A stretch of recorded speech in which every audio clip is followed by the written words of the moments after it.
You're listening to Inspire Change, a broadcast that strives to educate, motivate, and empower men to challenge traditions of masculinity.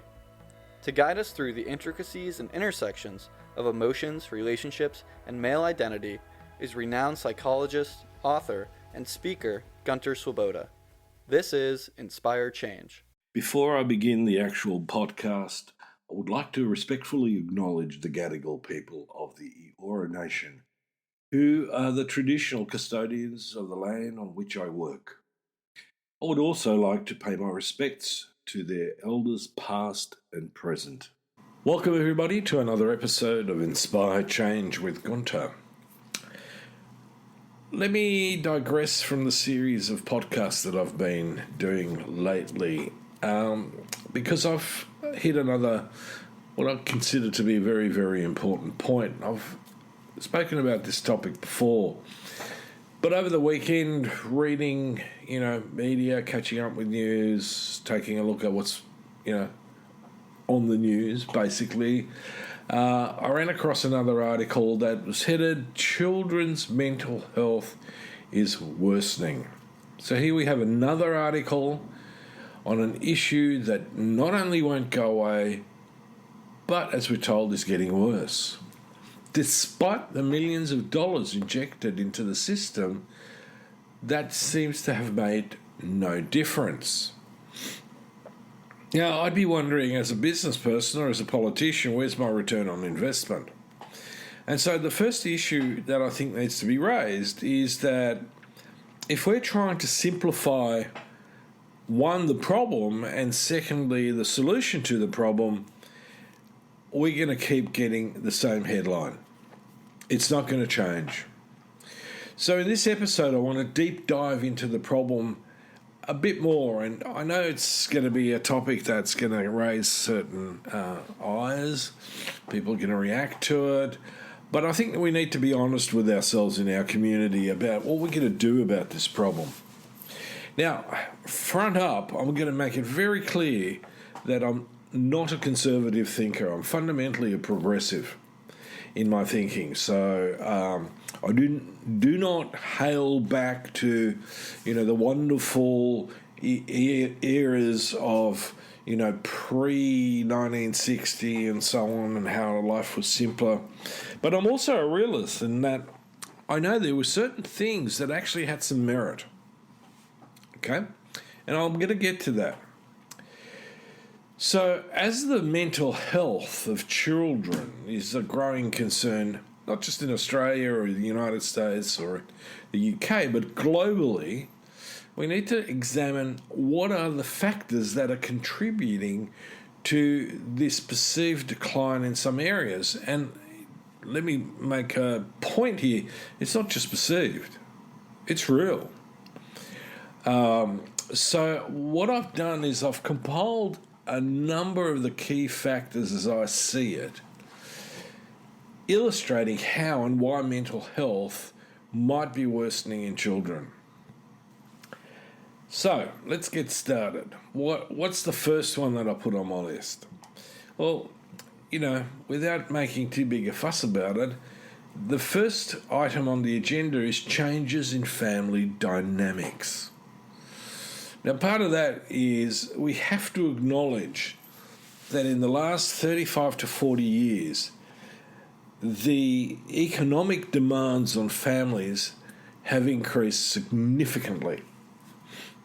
Now, I'm not saying that it's all about money. What I'm saying is what it means now to keep a family financially afloat. I'm not even necessarily talking about in wealth. I'm talking about just, keeping the family going with the basic necessities of housing, utilities, education, food, all those sort of elements. The financial strain or work-related stress in most parents can have a massive impact on children's emotional well-being for lots and lots of different reasons. Okay? But let me spell a couple out. when we look at what creates a safe and secure attachment relationship between a child and a parent, then the availability of the parent is part of that process. The capacity for that parent to attend to that child without distraction is fundamentally important. Now, one of the things that interferes with that attendance are electronic devices. I mean, it's, we're on our phone, we're on our tablet, we're doing work on a notebook or on the computer. And fundamentally at that point, even though we're at home, we're actually not really truly present with the child. And therefore, we're actually not parenting at a high order. The other major factor in family dynamics is that of divorce and separation. Family breakdowns are inevitably an issue that leads to feelings of instability, anger and sadness, but also anxiety. I work with teenage boys, and a lot of them whose parents are going through a separation and divorce, they will tell me that despite the fact that their parents are reassuring them, they're really not sure about what's going to happen to them. They sort of get told one thing, then something else happens, and the more acrimonious the separation and divorce is, the worse it is for the kids. So that's in a nutshell some of the changes in family dynamics that I think we need to really look at. I think we need to look at how can we alleviate financial strain amongst parents. It's not just that everyone wants a career. In fact, a large percentage of the population, both parents are working not because they want to, but because they have to. Okay, second key issue. There is an increased demand, pressure and expectation on kids to perform, either directly or indirectly.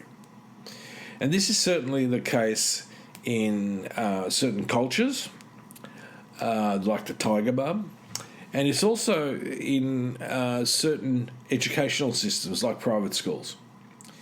So there's the academic pressure that a child experiences. Our education system is fundamentally competitive. And there is a massive expectation on high grades and standardized tests, and can lead to stress and anxiety. But there are also social expectations within the education system and within the social system as a whole. The pressure to fit in, to look a certain way, to achieve particular milestones also contribute to a child's anxiety and depression. So, and this is not just simply confined to teenagers. We're talking at kids, pre-teenagers. And this whole thing is actually exacerbated by the next point, which is the issue of technology and social media. Now, a friend of mine, Mark Williams, and you've heard me talk about him quite a lot, and you'll be hearing about Mark and from Mark on a number of occasions, because he's a neuroscientist who talks extensively about the negative impact of technology and social media on the development of children. Now, I had a discussion with someone this morning who they've decided to take devices off their kids for a month. And within a couple of days, they discovered they had very different children to the ones who had access to the iPad. And this is a story that I hear all the time, literally on a daily basis. Now, initially, kids fight it. They're angry, sullen, but, given half a chance, they'll adapt to it. They'll start playing with each other. They'll start going outside more, all sorts of stuff. All sorts of healthy stuff. That's not just physically healthy, but it's actually emotionally healthy.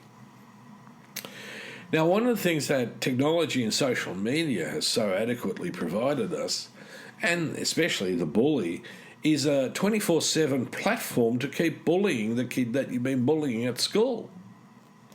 And so, the anonymity of the internet makes bullying easier. And even if there's no anonymity, it gives you the opportunity to continue to bully. And so this leads to potentially more and more harmful effects on the kid who's been bullied. And that leads to mental distress. And we know that bullying leads to suicide in some cases. Now, that's appalling. Once upon a time, if you got bullied at school, at least once you were out of school, you could shut the whole thing down. You were given a reprieve until the next morning when you turned back up at school. But no longer. Your technology gives the bully total access at whatever time. The other part of this in technology and social media is the issue of social comparison.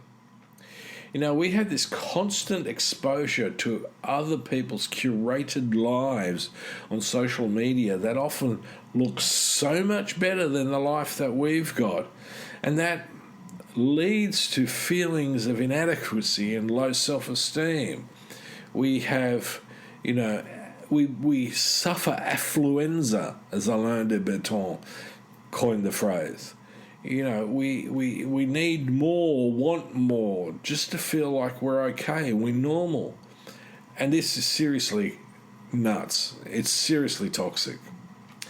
The other factor is that there is a lack of physical activity and outdoor play for most kids. They have limited movement, lead a sedentary lifestyle that's associated with increased screen time, and that in of itself also leads to mood disorders. You try interrupting any kid who's been on their tablet or on their device, for a few hours, they will be scratchy and bite and spit about wanting that device back. Now, if they don't have access to it, they quickly, as I said before, adjust. And they get on with something a lot more constructive. One of the things that we do also know is that being connected to nature actually helps reduce symptoms of stress and distress. So all of that leads to a decline in well-being.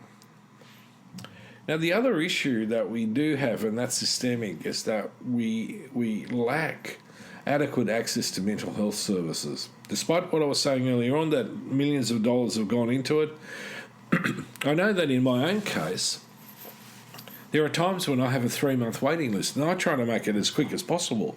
I know colleagues of mine, psychologists, who've just closed their books. I constantly get calls from people, about they've tried, lots and lots of psychologists and psychiatrists, and they can't get an appointment, and they're desperate. So, that is a systemic problem. We need to look at how we can make this a lot more accessible. Also, the other part of it is that I'm a private provider.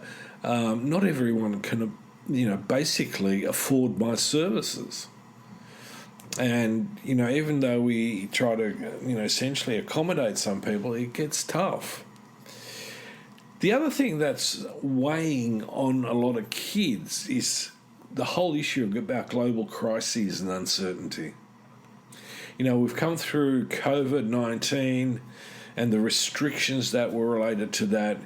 For a lot of people, that spelt out isolation, disrupted routines, and fear.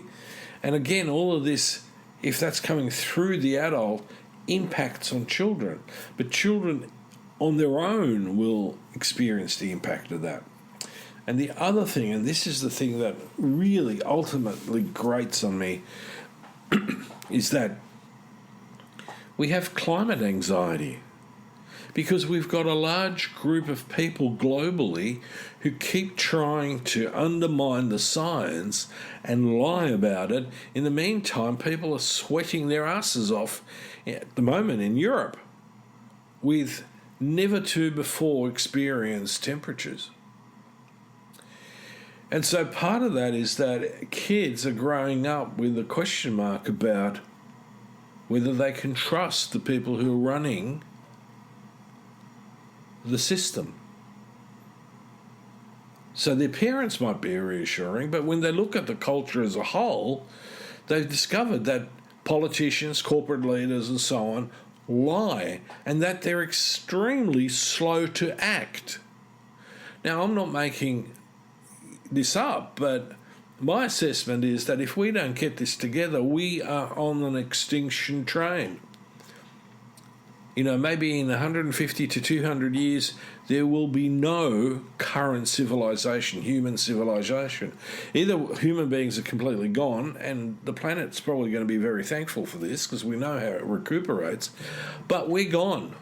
We're not actually going to be available. So, this is particularly vexing. Now, one important point that I want to make before I'm going to close today's podcast is that we need to pay particular attention to early exposure to trauma. That is abuse or neglect, but also community violence and the exposure to media, but also the direct exposure to community violence. Just in Sydney alone, there's been a huge increase, if you pay attention to the media and if you live in certain areas, in shootings. And again, kids are exposed to this. This makes a massive difference. And so parents' reaction a lot of the time is they don't let kids go anywhere.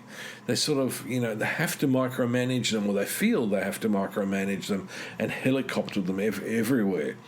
That's not conducive to kids actually growing up feeling safe and secure. So, of course, they're going to be stressed, distressed, and struggling with their mental health.